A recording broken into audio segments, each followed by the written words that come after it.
Hello folks, in this video I'd like to explain my understanding of the symbolism of the sword in the stone, which will in turn explain why I use it for Veritopia. This is a British pagan symbol and it conveys a powerful message. It's an echo of another time when men carried swords and fought for justice, an age of honour and courage and humility before the Creator, when kings served God and not the goddess. It was a time when kings were chosen for their merit and not for their birth, and some people still lived by the law of the Golden Age, i.e. the common law. So the sword in the stone is a symbol that represents a test of virtue, and it also explains the purpose of life on earth, because life on earth is a virtue test. And it's the Arthurian legend, the legend of King Arthur. If you'd like to read a nice story about it, you can go to the website and click on the link. But to cut a long story short, Merlin the magician sets a magical test to find the true King of England. And the test is to pull a golden sword from a large rock, and everyone tries and fails, except for Arthur, who's already demonstrated his selflessness and heroic spirit in various ways in the story, and so he becomes the King of England. Interestingly, there's a sword in stone in Italy, but the legend is different, so it's not really relevant here, because our interest is in the symbolism. It's a very British tale. It's an important part of British mythology / history, but it contains as its central focus a depiction of the Tao, yin and yang, as stone and sword, in my opinion. So this is a pagan symbol of the Tao, and it's largely equivalent to the Eastern yin-yang symbol that we're all familiar with, just in a different form. And I think this is more evidence that the Tao was part of European thought, probably for most of its history, and has only recently been lost. Consider gendered nouns in European languages. I mean, how else can you explain that? Western people have been so successfully brainwashed by academia and the media. They hear yin and yang and they associate it with Eastern mysticism, lefties and smelly hippies, and immediately close their minds to it. Admittedly, it is an Eastern phraseology, but we don't have any suitable words in English. Old English did have gendered nouns, and perhaps we did have words for the Tao, but that's lost to me, certainly. You don't have to believe in the Tao. It's not religion, it's science, and it can be known with certainty. So it's not a faith, it's not that sort of thing. So the stone represents matter. Matter is mater, is mother, it's yin, and it's the passive principle. The sword represents spirit. It's will and logic. It's yang, the active principle. And it's clear to see how the stone represents matter. It's 3D, it's solid, it's inert, it's heavy, it's matter. The sword represents mind because, as discussed in the page on Logos, logic separates parts from each other, like a sword separates parts of a body.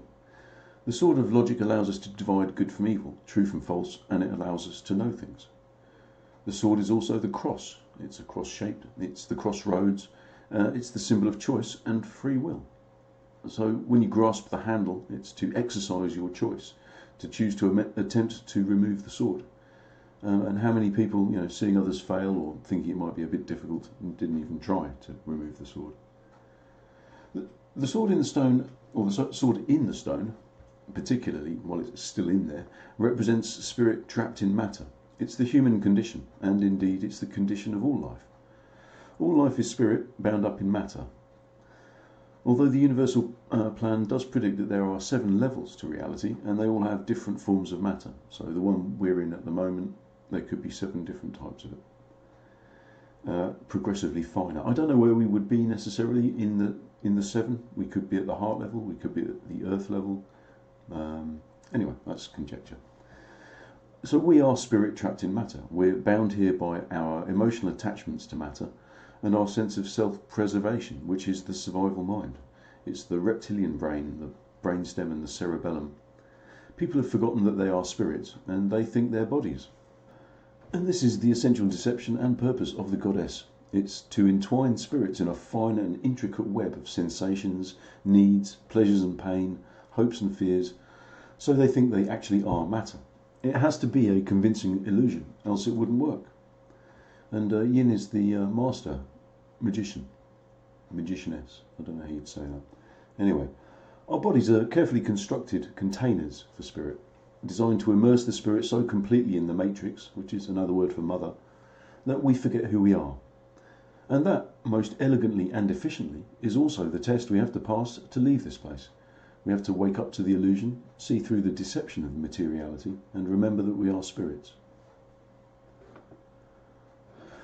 The commoner and the king. The sword in the stone is the normal person. It's the muggle or the commoner, the person who only thinks or cares about material things. It's the person with the yin mind of the child. They're irresponsible, immature, ignorant, selfish, etc. The literal-minded, ideologically driven folk. These are the ordinary, everyday people who, according to the Tao, are immature spirits, and they don't have the self-awareness or self-control to be a king. The king, however, is able to withdraw the sword from the stone. He's able to separate his spirit from matter and rise above it. And this is the act which makes him a king. It's becoming conscious, it's waking up, or being reborn in the spirit. It's the realization of one's true nature as a spirit who cannot die, and so has nothing to fear. It's the realization of the goodness of God and mankind's true destiny to transcend their animal nature and become immortal. It's the same sort of symbolism as mankind being given dominion to tame and subdue nature in Genesis in the Bible, because that also refers to the nature inside us, and that's, our ego. It's our immature animal survival mind. The king has the self-awareness and the self-control of the spiritually realized man. He's able to rise above the earth principles of hunger, emotion and fear to follow his true will. Instead of being led by the lowest element, earth, he's now led by the highest element, fire. So this is the man who's overcome all of his emotional attachments to beliefs and ideologies. His vision is not clouded by the delusions of matter. He sees things as they truly are and is liberated to choose that which is right for all. So by withdrawing the sword from the stone, you liberate yourself from matter. This is the whole point of it. It's releasing yourself from the prison that is the illusion of matter. And the sacrifice, the only true sacrifice, is self-sacrifice. The lower self of ego is given up to God for destruction by the act of will. This is the only act of sacrifice that God certainly cares about. That's what he wants you to give up, is your attachment to childish things. And you have to choose that. You have to want to be free of your ego. This is what the Christ sacrifice symbolises. It's the hero archetype of self-sacrifice for a greater good. It's also the path to liberation, the way, the truth and the light. It's also Odin plucking out his left eye so he's no longer distracted by the cares of matter and has single focus on liberation from the wheel of incarnation and slavery. And that's the real meaning of the one-eyed symbolism. It means to be focused on a single thing. That's all it means. If you take out your left eye, your left is yin, so you don't see any evil. If you take out your right eye, you don't see any good. You only see evil. That's the theory. And virtue alone ennobles. So a true king must be selfless. To be a true king, what is it? A true king by right rather than birth. His duty is to his people. It's not himself. It's the king's own virtue that makes him the king, not some arbitrary chance of birthright. Anyone can be the king if they have the virtue. So this is it, virtue ennobles. So virtue alone ennobles. It can't be anything else. It's your own personal virtue that makes you king-like and master of your own self. As I say, the story is an allegory. It doesn't mean that the king, the realised man, must rule over other people. It means that they are the ruler of themselves. To rule over other people, you must first rule yourself. Otherwise, you'll just lead them to destruction. The king is in charge of his own mind and body. He rules his mind and body. They don't rule him, which is the way it is for most people. Most people just run around the world following after their base instincts. So, no longer is the king a puppet to beliefs and egotistical emotions. He elevates himself to the yang mind of reason and altruism. And, as a final note, St. George and the Dragon. So St. George is the patron saint of England, and he's famous for slaying a dragon. This is slightly different symbolism, but it's for the same hero archetype. He slays the dragon of wild nature that was terrorising him and the people, which is his reptilian brain, the ego self. And so he becomes free of the predation of ideologies and the mind of the animal. So these used to be the symbols of Britain. St. George slaying the dragon and, King Arthur pulling out the sword from the stone. But people forgot what they meant. Britain used to be the place where people slew their lower selves / dragons and became enlightened and free to leave the wheel of slavery. They withdrew their swords from the stone. And this is the great work of alchemy, to turn matter into spirit, yin into yang and lead into gold. And this is the true Western spirit, I would suggest, and nothing less will save the Europeans. There can be no half measures.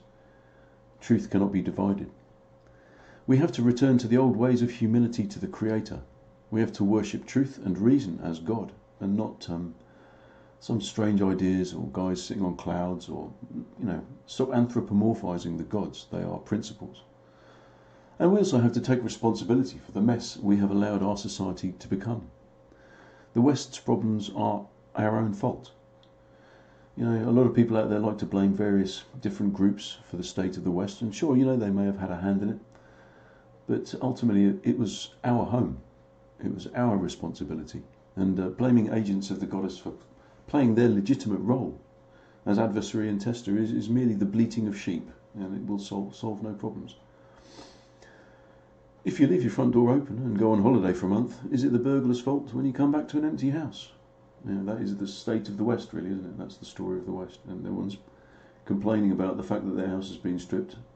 Well, where were you? Where were you guys? So, I'd like the West to go right back to its roots, but there's no half measures.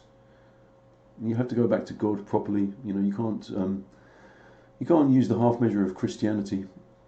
And you can't use the half measure of taking my word for it either.